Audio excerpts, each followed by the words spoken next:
দেখাবো বাটার মশলা দিয়ে চিকেন রোস্টের রেসিপি। আসসালামু আলাইকুম। লবণ আর লেবুর রস দিয়ে আমি মাংসটাকে মেখে নিলাম। এরপর আমি একটা ফ্রাই প্যানে বেশি পরিমাণ মিডিয়াম পরিমাণ তেল নিয়ে আমি চিকেনগুলো দিয়ে দিব।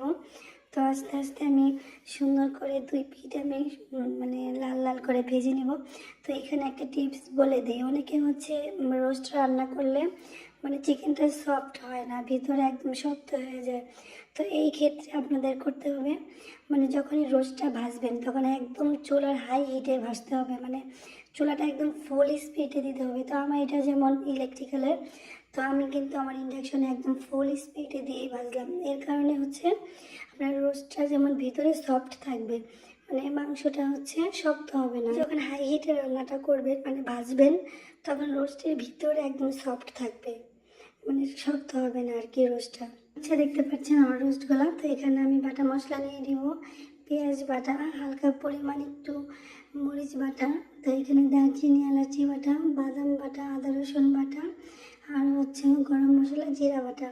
তো এগুলো আমি ভালোভাবে তেলের মধ্যে ভালোভাবে মেখে নিব একদম সুন্দর করে। এখন কিন্তু চুলার আঁচটা কিন্তু আমার ধরানো না, আমি কিন্তু একদম বন্ধ চুলাতেই ভালোভাবে মশলাটা মাখিয়ে নিলাম। তো এখানে আমি রাঁধুনি রোস্টের মশলা দিয়ে দিলাম, যেহেতু গ্রানের জন্য, যদিও বাটা মশলা দেওয়া হয়েছে। তো এখানে দিলাম 2টা সস। তো এখন সুন্দরভাবে ভালোভাবে আবারও মেখে নিলাম। এখনও কিন্তু আমি চুলাটা ধরাইনি। তো একদম সুন্দর করে মেখে নিয়ে এখন আমি চুলাটা ধরাই দিছি একদম লো হিটে, সুন্দর করে, যাতে পেঁয়াজের মশলার গ্রানটা, কাঁচা ভাবটা আর কি চলে যায়। তো কাঁচা ভাবটা যাওয়ার পরে আমি আমার ভেজে রাখা চিকেনগুলো দিয়ে দেবো এখন। তো চিকেনগুলো দেওয়া শেষ হলে একদম হালকা চুলার আঁচটা হালকাতে রেখে আমি সুন্দর করে নেড়ে চেড়ে মশলাটা একদম ভালোভাবে চিকেনের গায়ে মেখে দেব, যাতে পুরো চিকেনের সাথে আমার মশলাটা ভালোভাবে মিশে যায়। তো এই যে দেখতে পাচ্ছেন আমি সুন্দরভাবে মিশিয়ে এখন ফেটিয়ে রাখা টক দই দিয়ে দিলাম।